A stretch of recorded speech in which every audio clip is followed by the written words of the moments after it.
நண்பர்களே, ஆண்டாள் திருப்பாவையில் 18ஆம் பாசுரத்தை இன்றைக்கி பார்க்க போகிறோம். 17வது பாசுரத்தில் அம்பரமே தண்ணீரே சோரே அறம் செய்யும் எம்பெருமான் நந்தகோபாலா எழுந்தராய் அப்படின்னு தானத்தின் பெருமையை அந்த பாசுரத்தில் பார்த்தோம்.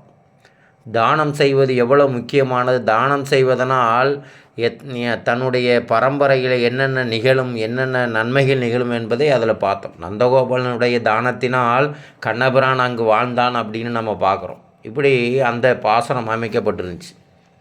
இன்றைக்கி 18வது பாசுரத்தில் பார்க்க போகிறோம். இந்த 18வது பாசுரத்தில் கண்ணபிரானின் மனைவியை எழுப்புவது போல் இங்கே பாடல் அமைக்கப்பட்டுள்ளது. பெரும்பாலும் வீட்டில் அப்பாட்ட போய் நம்ம ஏதாவது ஒரு செய்தியை சொன்னோன்னு வச்சிங்களேன், அதெல்லாம் எதுக்குடா அப்படிம்பார். அம்மா வழி அந்த செய்தியை கொண்டு போனோன்னா அது எளிமையாக முடிஞ்சிடும். இது ஒரு உளவியல் தத்துவம். இந்த தத்துவத்தை இங்கே ஆண்டாள் குறிப்பிட்டுக்கிறான். நாராயணன்ட்ட போய் நம்ம வரம் கேட்டோன்னா நாராயணன் அழுவ வச்சு தான் கொடுப்பார். ஆனால் இதே அந்த தாயார்கிட்ட போய் கேட்டோன்னா எளிமையாக முடிஞ்சிடும் அப்படின்னு ஒரு உளவியல் தத்துவத்தை அந்த ஆண்டாள் நமக்கு சொல்கிறா இந்த பாடலில். பாருங்கள், இந்த பாடல் வரிகளை பாருங்கள். உந்து மத களிற்றன் ஓடாத தோல்வழியன் நந்தகோபன் மருமகளே நப்பினாய் கந்தம் கமலும் குழலி கடை திறவாய் வந்து எங்கும் கோழி அழைத்தனகான் மாதவி பந்தல் மேல் பல்கால் குயிலினங்கள் கூவினகான் பந்தார் விரலி உண்மை துணன்பேர் பாட செந்தாமரை கையால் சிறார் வளை ஒளிப்ப வந்து திறவாய் மகிழ்ந்தேலோர் எம்பாவாய். அழகான பாடல். உந்து மத களிற்றன் ஓடாத தோல்வழியன். உந்து மத களிற்றன்னா யானையை வைத்துக்கூடியவன், மதம் சிந்தக்கூடிய யானையை வைத்திருக்கக்கூடியவன் சொல்லலாம். இல்லைனா மதம் சிந்துகின்ற யானைகளை கூட, மதம் பிடிச்சிருக்கலே அடக்கக்கூடியவன் கூட நம்ம சொல்லலாம். ஓடாத தோல்வழியன், புறமுகுது காட்டாமல் ஓடாதவன் யாருன்னா இந்த நந்தகோபன். போர்களில் புறமுதுகு காட்டாதவன். இந்த புறமுதுகுன்னு சொல்லும்போது தமிழ் இலக்கியங்கள் இந்த வார்த்தையை கொஞ்சம் அதிகமாக பயன்படுத்தும். போர்க்களத்திலே தன் மகன் காயப்பட்டு கிடக்கிறான். ஐயோ, எப்படி காயப்பட்டுக்குன்னு பார்க்கலாம் ஒரு தாய். புறமுதுகிலே பின்னாடி காயப்பட்டிருக்கான். அப்போது வருத்தம், இப்படிப்பட்ட மகனையா பெற்றேன், புறமுதுகு காட்டக்கூடிய அப்படின்னு வருந்தக்கூடிய நிகழ்வுகள்லாம் இருக்குது. கம்பராமாயணத்தில் ஒரு காட்சி, ராவணனை ராமபிரான் வீழ்த்திட்டான். ராவணன் வீழ்ந்து கிடக்கிறான். ராவணனை ராமன் பார்க்கும்போது முதுகிலே ஒரு காயம் தோன்றுகிறது. அடடா, புறமுதுகு காட்டின இந்த ராவணனே நான் கொன்னேன், எவ்வளவு தவறு செய்து விட்டேன் அப்படின்னு வருந்தினான். அப்போ தான் விபீஷன் சொன்னான், ராமபிரானே நீங்கள் வருந்தாதீர்கள், இரு புறமுதுகினால் புறமுதுகினால் ஏற்பட்ட காயத்தால் வரவில்லை. ஒரு காலத்தில் ராவணன் மேலோகத்தில் சென்று இந்திரனோட சண்டையிட்டானான். இந்திரலோகத்தை பிடிச்சான். அப்போது இந்திரனுடைய வெள்ளை யானை வேகமாக ஓடி வந்து ராவனுடைய மார்பிலே 2 தந்தங்களாலும் குத்திச்சு.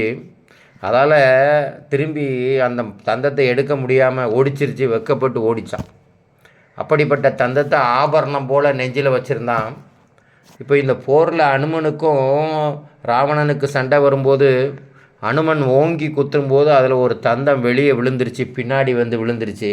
அதுதான் அந்த ஓட்டை. அது புறமுதுகு காட்டுனா ஏற்படாத ஓட்டை அல்ல அப்படின்னு சொன்னான். அந்த மாதிரி ஓடாத தோல்வழியன் நந்தகோபனின் மருமகளே நப்பினாய்.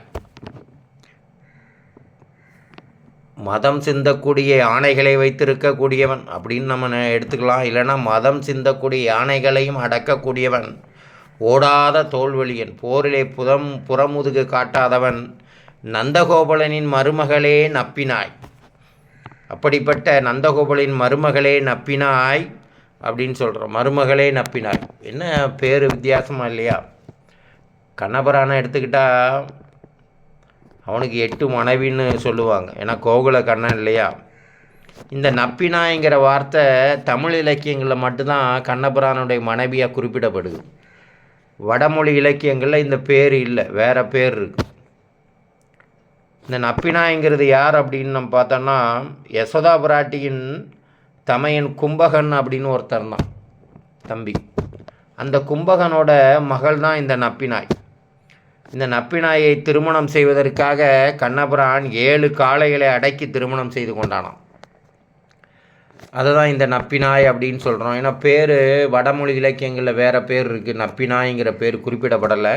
ஆனால் தமிழ் இலக்கியங்கள் ஆண்டாள் இந்த பாடலில் சரளமாக 3 இடங்களில் பயன்படுத்துகிறான். நம்மாழ்வார் கூட இந்த நப்பினாய்ங்கிற வார்த்தையை பயன்படுத்துகிறாங்க. அதாவது தமிழ் இலக்கியங்களில் நப்பினாய் கண்ணபிரானுடைய மனைவின்னு சொல்கிறோம். பொதுவாக கண்ணபிரானுக்கு 8 மனைவிம்போம், அதில் 3 பேர் திருமகள், மண்மகள், நீலாதேவி அப்படின்னு சொல்கிறோம். இந்த திருமகள்ங்கிறது லட்சுமி சொல்லுவோம், மண்மகள் பூமாதேவி அப்படின்னு சொல்லுவோம். இந்த நீலாதேவியினுடைய அவதாரம் தான் இந்த நப்பினாய் அப்படின்னு குறிப்பிடப்படுகிறதா நம்ம இலக்கியங்களில் பார்க்குறோம். அப்படிப்பட்ட நப்பினாய் கந்தம் கமலும் குழலி கடைதரவாய், வாசனை சிந்தக்கூடிய கூந்தலை உடைய நப்பினாயே, கண்ணபிரானின் மனைவியே, சீக்கிரம் கதவை திற. வந்து எங்கும் கோழி அழைத்தனகான், மாதவி பந்தல் மேல் பல்கால் குயினங்கள் கூவினகான். வெளியில் வந்து பாரு, கோழிகளெல்லாம் கூவி கொண்டிருக்கின்றன. குறுக்கத்தி மலர்கள் இருக்கின்ற பந்தலில் மேல் குயிலினங்களெல்லாம் நின்று கூவி கொண்டிருக்கின்றன. காலை விடிந்து விட்டது என்பதை இவையெல்லாம் பறைசாற்றி கொண்டிருக்கின்றன. பந்தார் விரலி உன் மைத்துனன் பேர்பாட, பந்து போன்ற விரல்களை உடையவளே, உன்னுடைய கணவனின் புகழ்பாட நாங்கள் எல்லாம் வந்திருக்கிறோம்.